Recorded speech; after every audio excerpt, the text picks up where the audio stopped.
আমরা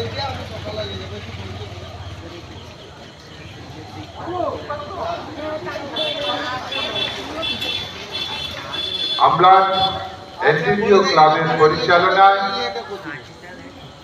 আমরা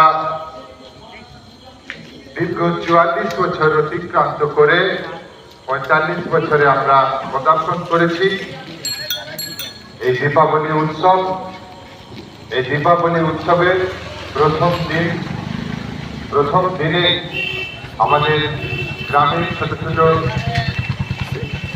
ক্ষুদ্র সদস্যদের ক্লাবের ক্ষুদ্র সদস্যদের নিয়ে অনুষ্ঠান আছে।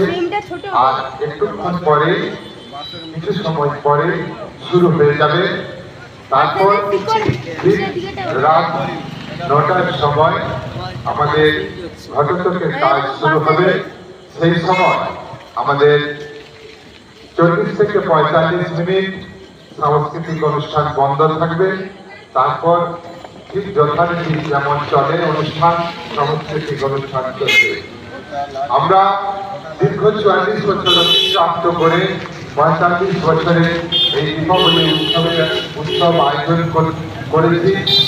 আমরা এই দীপাবলি উৎসবের জন্য আমরা এনটিভিও ক্লাব সারা বছর অপেক্ষায় থাকি এবং আমরা এই দীপাবলি উৎসবের প্রস্তুতি আরো ১ মাস আগে থেকে নিই।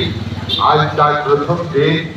এই প্রথম দিন আমাদের সাংস্কৃতিক অনুষ্ঠান আছে ক্লাবের এই মঞ্চে এবং সকালবেলা আমাদের গ্রামের